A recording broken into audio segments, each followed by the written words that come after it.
Welcome to the Flora Sage Podcast, a place where we help you create a life you're excited about.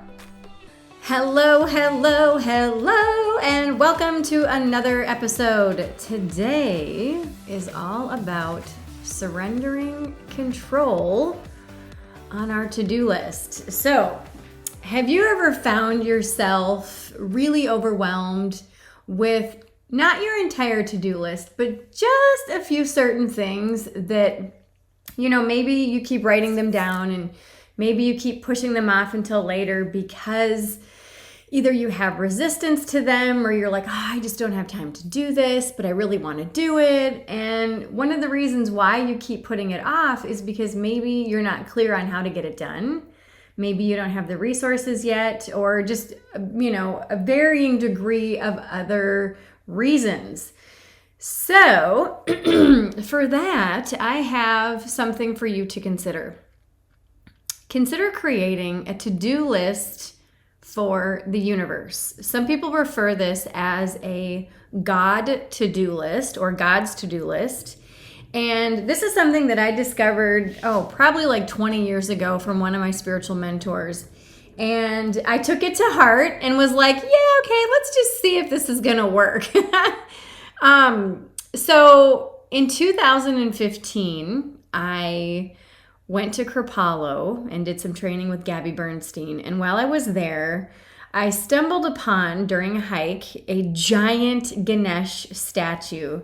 And I literally was like moved to tears with the energy of this space. And for those of you who don't know, Ganesh is the remover of obstacles. And I did a lot of research, I did a lot of studying, and realized I really want to work with this energy.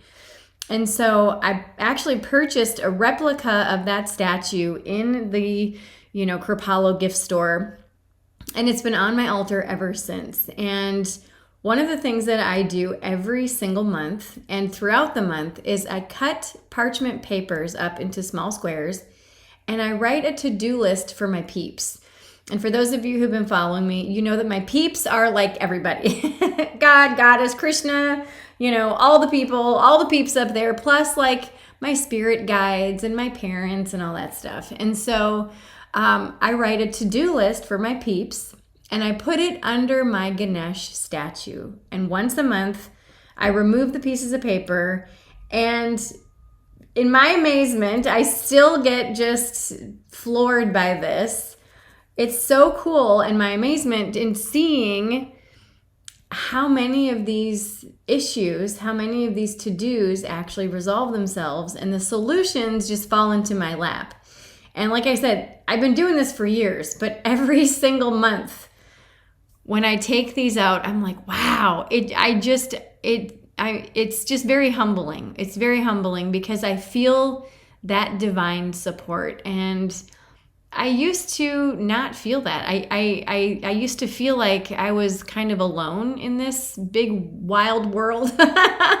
And it wasn't until I actually surrendered control of my to-do list and was really intentional about what I knew I was capable of each day and what I felt like, all right, peeps, you take the wheel on this. Guide me in my actions. And so I didn't just put the piece of paper under the statue and just forget about it. I gave it to God and said, all right, peeps, show me the steps. I'm surrendering my need for control of this, so I'm not going to put it on my to-do list. I'm going to have it in mind, but I'm not going to put it on my to-do list.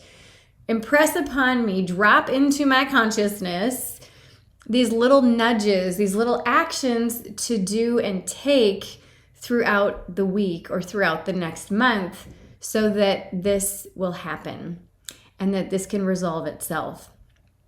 And so if you have something that's weighing on your heart or that you keep putting off because maybe you lack clarity about how to achieve it or any other reason, give it to your peeps, give it to God, give it to Source, give it to Universe, and see how many things get done. See how these things just resolve themselves. And like I said, it's amazing at what happens when we surrender control and give it up for the highest good.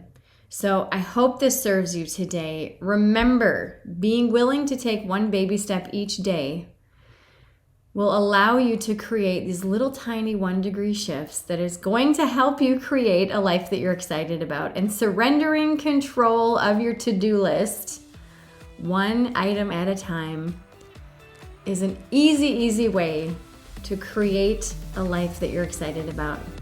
So I hope this serves you today. I love you, and I will see you in the next episode. If you've been loving these episodes, it would mean the world to me if you would rate this podcast on iTunes. A 5-star rating is what I always aim for.